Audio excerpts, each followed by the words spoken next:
शिव महापुराण की कथा कहती है, अग्नि पुराण कहती है, नर्मदा पुराण कहती है,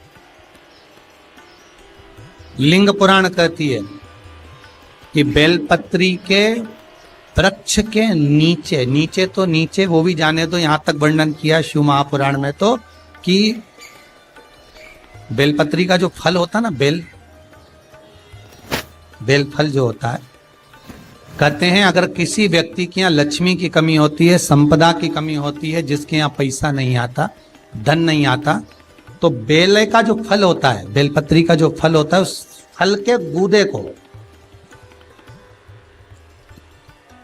बेलपत्री के फल का गुर्दा निकाल लो, सुखा लो, गाय के घी में उसको डुबो लो और शुक्रवार के दिन माता लक्ष्मी के लिए अग्नि में आहुति दीजिए।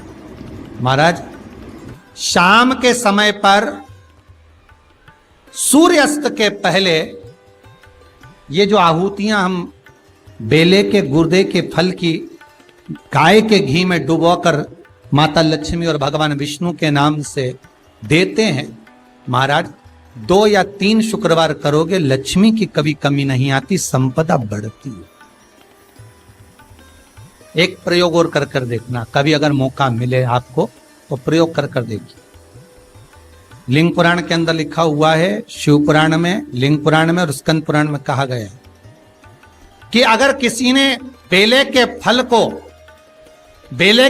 का अगर थोड़ा सा भी गुर्दा पाया है, बेले के फल को खाया हो या बेल का रस पिया हो या बेल के फल का जूस पिया हो, अगर वो व्यक्ति का अनायास किसी कारणवश प्राण भी छूट गए हो, तो शिव महापुराण की कथा कहती है कि 27 दिन तक वो बेल के फल का रस उसके नस नस में रहता है, तो उस व्यक्ति को यम नहीं छूते, वो कैलाश पर निवास करता है। मर भी जाता है तो अधोगति में नहीं पड़ता, नरक नहीं भोगता, वो बैकुंठ पद का कामी हो, बैकुंठ का निवासी।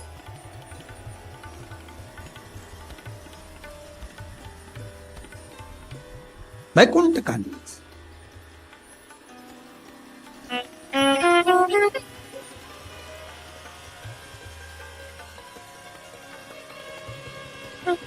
ये जो शिव जी को चढ़ती बेलपत्री हुई, शमी पत्र हुआ, मदार का पुष्प, आंकड़े का जो पुष्प हुआ, ये सब साधारण नहीं है साथ। शंकर का एक एक गुण तत्व ग्रहण करने वाले, शंकर का अनुमोदन करने वाले, शिव को एक एक वस्तु जो चढ़ने वाली साधारण नहीं।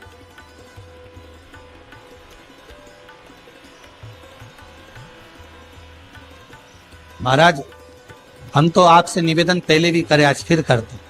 मान लो आपको ऐसा लगता है कि घर में बीमारियां ज्यादा घेर रही है, तो एक बेल का टुकड़ा, बेले का फल का एक टुकड़ा अपने ही घर में कहीं पर भी कटोरी में रख दीजिए, शिव का स्मरण, सुख प्रदान करेगा। अगर थोड़ा बहुत रोग आ भी गया निकल जाएगा, पर बड़ी बीमारी में कोई फंस नहीं पाएगा, ज्यादा जनहानि नहीं होगी, तकलीफ नहीं भोग पाएगा। शिव को प्रिय है। फिर वही स्कंद पुराण का संवाद आ गया। बेलपत्री के वृक्ष की जो जड़ होती है, उस जड़ के अंदर 33 कोटि देवताओं का निवास होता है। 68 करोड़ तीर्थ बेलपत्री के पेड़ के नीचे रहते हैं। 68 करोड़ तीर्थ मात्र बेलपत्री की छांव में, बेलपत्री के नीचे विराजमान होते हैं। अगर आपके मन में कभी कभी भाव उत्पन्न हो जाए ना कि मेरे को कहीं तीर्थ करने जाना है और अभी मौका नहीं मिल रहा, तीर्थ जाने का, अभी तो लॉकडाउन चल रहा है और अभी सब दूर बीमारी फैली हुई है, कहीं नहीं जा सकते, तो जब लॉकडाउन हट जाए, बीमारी समाप्त हो जाए और तीर्थ जाने का मन करे, तो किसी बेलपत्री के पेड़ के नीचे 5 मिनट जाकर बैठ जाए।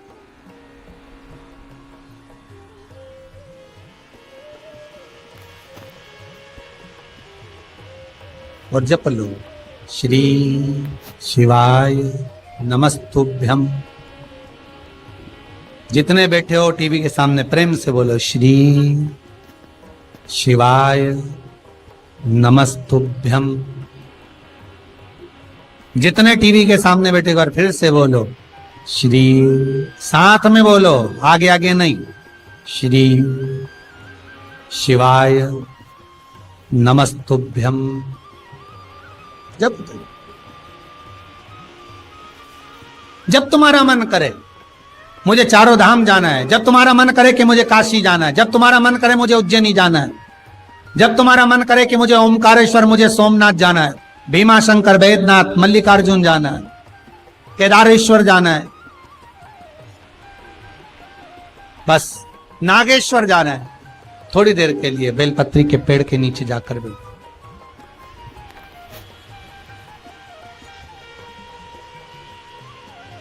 68,000 तीर्थ सब बेलपत्री के वृक्ष के नीचे विराजे। जहां पर देवराज के प्राण छूटे वहां बेलपत्री का पौधा है, बेलपत्री का वृक्ष है। हिंदू धर्म में आज भी रीति है, मरने वाले व्यक्ति, अब तो ये कोरोना महामारी में ना गाड़ी में भरे ने लेकर चले गए और जला दिया, पर पहले जो नियम था शास्त्रार्थ के अनुसार, जब कोई व्यक्ति मरता था उसको कंधे पर लेकर जाते थे, तो ले जाने के बाद में बीच राह में एक स्थान ऐसा आता था जहां पर अर्थी को उतारते थे, विश्राम स्थल पर उस अर्थी को उतारा जाता था। और वो केवल विश्राम स्थल ऐसे नहीं होता था, वहां पर बेलपत्री का पौधा होता था, पेड़ होता था, उस बेलपत्री के वृक्ष की छांव उस मुर्दे पर भी पड़ जाती थी तो उसको यम की कैद नहीं भोगना पड़े, उसको यम की कैद, यम की त्राण नहीं भोगना पड़े।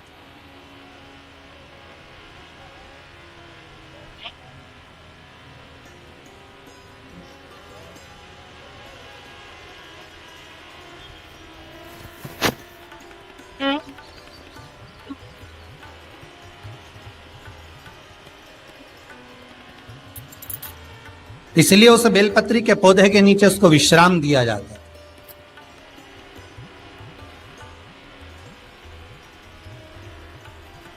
बेलपत्री के पौधे के नीचे उसको विश्रामता दी गई। जब शिव कह रहे हैं देवराज तेरे प्राण छूटे, मना नहीं है तेरे प्राण छूटे, पर तेरे प्राण जहां छूटे वो बेलपत्री का वृक्ष था।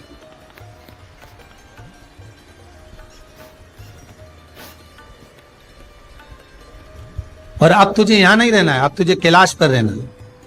तो कैलाश पर क्यों? शंकर भगवान बोलते हैं ये मृत्यु लोक जो है ना, पृथ्वी, ये भूमि जो है ना, ये मेरी निवास स्थली है, ये मेरा घर है। इसलिए शंकर भगवान ने, भगवान विष्णु ने जब कहा था, भगवान विष्णु जब शंकर भगवान से बोले कि मैं आपसे मिलने आना चाहता हूं, तब शंकर भगवान बोले आ जाओ। तो भगवान विष्णु पृथ्वी से एक हाथ ऊपर पांव रखकर चल रहे थे। तो शंकर जी ने पूछा तुम पांव जमीन पर क्यों नहीं रखते, पृथ्वी पर रखो। शिव जी मैं पांव पृथ्वी पर नहीं रख, क्यों? नहीं नहीं नहीं नहीं, मैं पांव पृथ्वी पर नहीं रख सकता। आखिर क्यों? शंकर भगवान से भगवान विष्णु कहते हैं पूरी पृथ्वी पर छोटे छोटे कंकर नजर आते हैं, हर कंकर में मुझे शंकर नजर आते हैं। जब कंकर में शंकर दिखेगा तो मैं पृथ्वी पर पांव कैसे रख सकता हूं? शिव जी बोले, भाई नारायण, भगवान विष्णु से बोले, है नारायण, अगर आप इतनी दूरी बनाकर रखेंगे तो फिर हमारे करीब में कौन आएगा? हम चाहते हैं कि आप हमसे मिलकर रहें, हम आपसे एक क्षण की दूरी सहन नहीं कर सकते। आप हमसे चिपक जाएं, लपट जाएं, आप हमसे रम जाएं, हम आप में रम जाएं।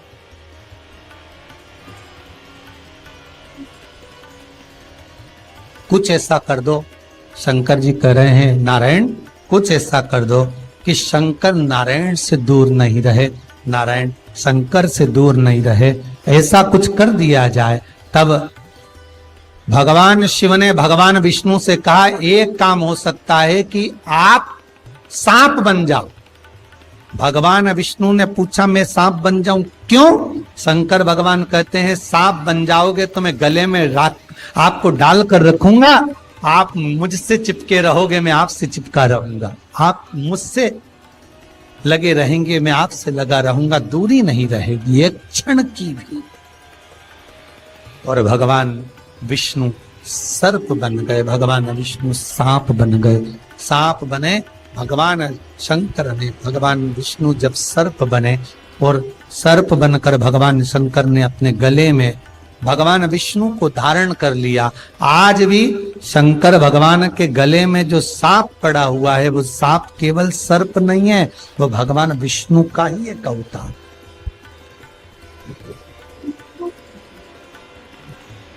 वो भगवान विष्णु का एक स्वरूप।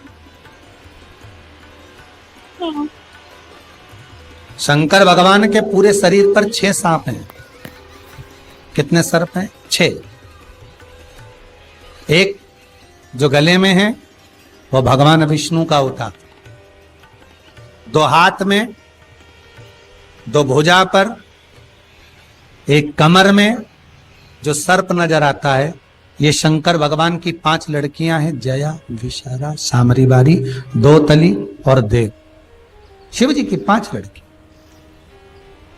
शंकर भगवान के पूरे शरीर पर 6 सर्प हैं, 5 लड़कियां और एक भगवान विष्णु का स्वरूप, भगवान विष्णु का प्रतिबिंब, भगवान विष्णु का ही एक स्वरूप।